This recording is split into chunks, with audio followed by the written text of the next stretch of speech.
Welcome to Midweek Moments. I'm Stephen Wright, Senior Pastor of Dahlonega Baptist Church. Are you ready for 2020 to be over? I have to confess that I have never looked forward to New Year's Day like I currently am now. Because the year 2020 has been a year that's like no other. COVID-19 has changed the landscape of our lives.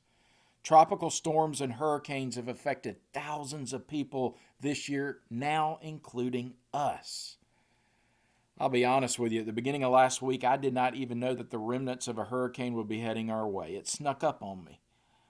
I then remember seeing the midweek weather reports and being surprised that another tropical storm was in the Gulf. I saw that the remnants were coming our way, but I didn't think too much about it. I had no idea that it would cause widespread power outages for so long in our area, and I certainly did not believe that our transition into the sanctuary would be affected by it. Needless to say, I was shocked. As a mentor of mine has said, when we make our plans, God laughs. Well, don't get me wrong, I don't think God was laughing at all that took place in our area this past week. But I do know that he was aware of the fact that we would not be transitioning back into the sanctuary on November 1st like we were planning. And I also know that he is keenly aware of the fact that we have now tried 3 times to return to worship there only to be unsuccessful.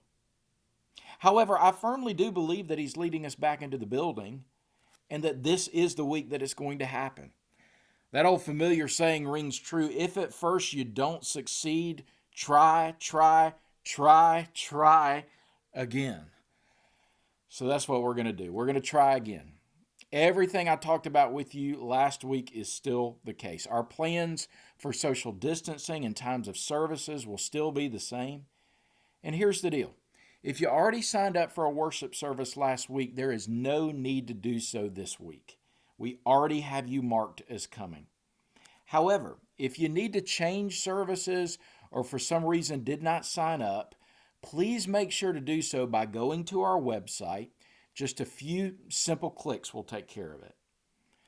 So, with all that's gone on this year, with all that's gone on for the last few days, including a major storm, power outages, and an election, I think it's helpful for us to be reminded that God is in control.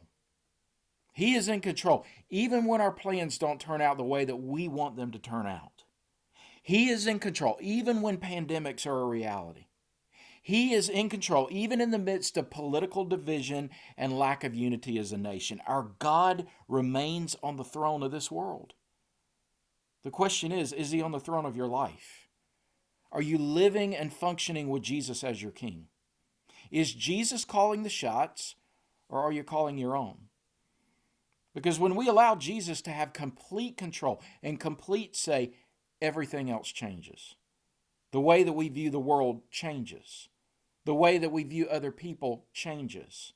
The way that we view our lives changes. As I've said before, I believe that our country is in need of a great spiritual awakening, and I hope that you'll join me in praying for it. That you'll pray for the kind of awakening that will change life after life as well as the culture as we know it. That you'll pray for the kind of awakening that will better the lives of all who live in this great nation that God has blessed us with. However, that awakening cannot occur until God's people are content to live with Jesus as their king. He cannot be their hobby. He must be their king. 2 Chronicles 7:14 says this, "If my people who are called by my name will humble themselves and pray and seek my face and turn from their wicked ways, then I will hear from heaven and I will forgive their sin and will heal their land." Is Jesus your hobby or your king?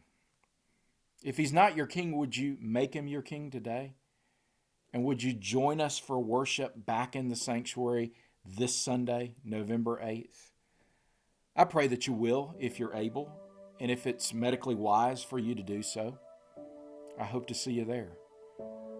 Thanks for joining us for these midweek moments. May the rest of your week be lived with Jesus on the throne of your life. God bless you.